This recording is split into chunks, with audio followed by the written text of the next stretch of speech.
On the morning of her 68th birthday, Dorothy Myers checked her bank account and found a balance of $470. She stood at the ATM for a long moment, knowing there were people behind her in line, but unable to move. She checked the number again. It was not a mistake. $470. Dorothy pulled out her card, slipped it into her wallet, and walked outside. The March air was cold. She sat down on a bench near the entrance and watched people pass by for a long time, not thinking anything at all. Her husband Gerald had died 3 years ago. Pancreatic cancer. From diagnosis to the end, it took 7 months. Nearly everything they had saved together went to medical bills and hospice care. Dorothy had told herself it was worth it. If Gerald could have more time, no amount of money was too much. But Gerald was gone. The savings were gone. And now Dorothy was alone. Her son Kevin lived 2 states away in Atlanta, where he ran a small home renovation company. He called once a month on a good month, and at Thanksgiving. He usually stayed just one night. His wife Sandra worked at an elementary school. Their daughter Emma was 7 years old. Dorothy had never blamed Kevin for the distance. She told herself that a busy child was a successful child. Every month, Kevin sent her $350. Combined with her Social Security of $620, she could manage. But last month his payment was late. The month before that, it did not come at all. Dorothy had not said anything to him about either one. And now, on her 68th birthday, she was staring at $470. After this month's utility bills and groceries, less than $200 would remain. Dorothy said quietly to herself, "This cannot keep going." The next morning, she walked into her county's senior employment center for the first time in her life. She took a number and sat in a hard plastic chair. The caseworker was a young woman, kind but honest. Ms. Myers, at 68, positions that hire directly without certification are limited. But if you have a certified nursing assistant license, the picture changes completely. There's no age cap. Your license opens doors. Dorothy heard the words certified nursing assistant clearly for the first time. She asked how to get one. You complete about 75 hours of state-approved training, pass a written and skills exam, and you're certified. There's a program starting next month at the community center. You may qualify for a fee waiver. 75 hours. Dorothy repeated that to herself. It felt like a lot. But a lot did not mean impossible. That Saturday she picked up the training program brochure.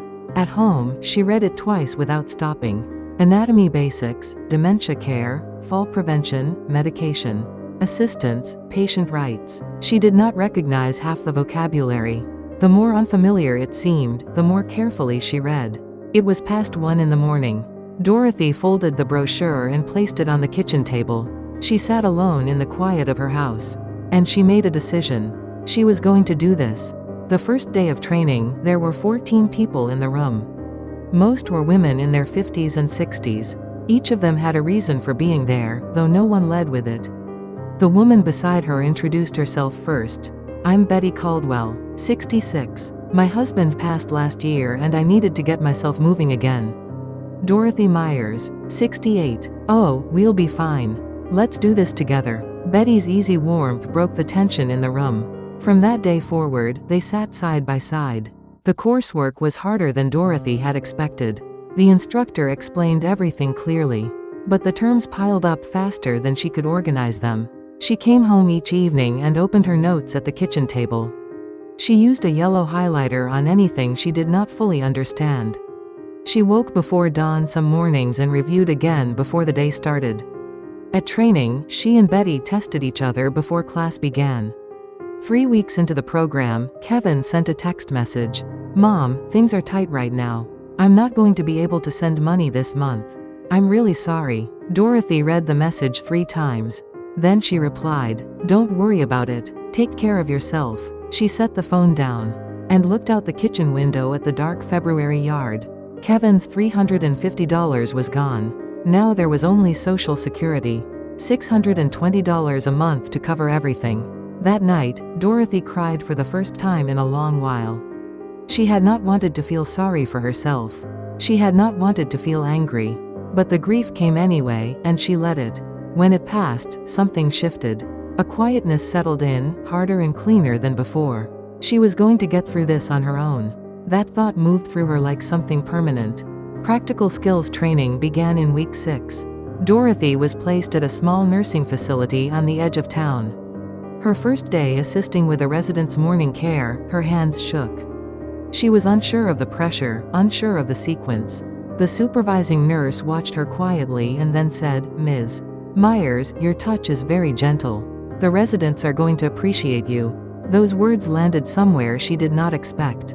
68 years old, and a stranger had just told her. She had a gift for something she had never tried before. On the 3rd day of practical training, Dorothy was assigned to check on a resident at the end of the hallway. His name was Harold Simmons, 83 years old. The visitor log next to his name was empty. When Dorothy entered, he was sitting in his chair facing the window. He did not turn around. She prepared a warm, damp cloth and sat beside him. Slowly, she began to wipe his hands. After a long moment, Harold's eyes filled with tears. It's been a long time since anyone did that. Dorothy could not speak. Her throat tightened. She recognized the loneliness in those words. The loneliness of waiting for a phone that does not ring. Of eating meals with no one across the table. Of being unwell and telling no one. She understood, for the first time that afternoon, exactly why she had come. The certification exam was 2 months after training ended. The night before, Dorothy did not sleep. Betty sent a text at midnight. "Dorothy, we are both going to pass tomorrow. I am 100% sure. Are you sleeping?" Dorothy wrote back, "No." "Are you?" "No." "Which means we're both going to pass. Nobody loses sleep like this and fails." Dorothy smiled at her phone in the dark. The testing center was a community college gymnasium. There were people of every age in the rows of desks. Dorothy received her exam booklet and felt the first wave of calm. The terms she had reviewed at 2 in the morning were there. The procedures she and Betty had practiced together were there. She completed every question and set down her pencil. For the first time all week, she felt light. The results arrived 3 weeks later. Dorothy was washing dishes when her phone rang. An unfamiliar number. "Is this Dorothy Myers? This is Maplewood Care Center. We're calling to congratulate you on passing your CNA exam. And we wanted to reach out because we have an opening on our day shift. Would you be open to speaking with us?" Dorothy stood still in the kitchen. Before she answered, she closed her eyes. She saw the $470 balance. She saw the night she cried alone. She saw her hands shaking the first time she held that cloth. "Thank you. I would be honored." Her voice was steady this time. That evening she called Kevin. She told him everything. The training program, the exam, the call from the care center that afternoon. He was quiet for a moment. Then he said, "Mom, why didn't you tell me?"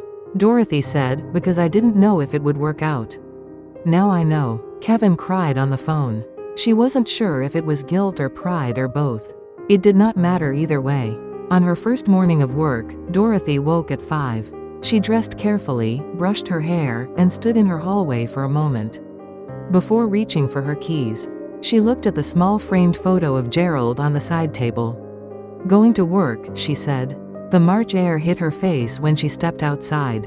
She could smell the early spring in it. Walking to her car in the darkness before sunrise, she felt the difference in each step.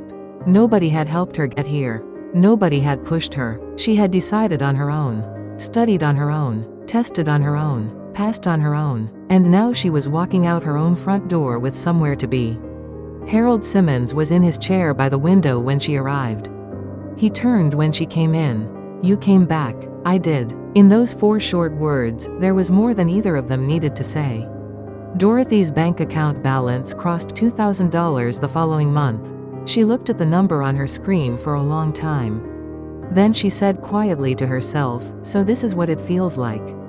If you are somewhere in your 60s or 70s, wondering whether it is too late to begin, this story is for you. The day you decide may be the earliest day you have. If you would like a new story like this one every week, please subscribe to this channel. We will be here.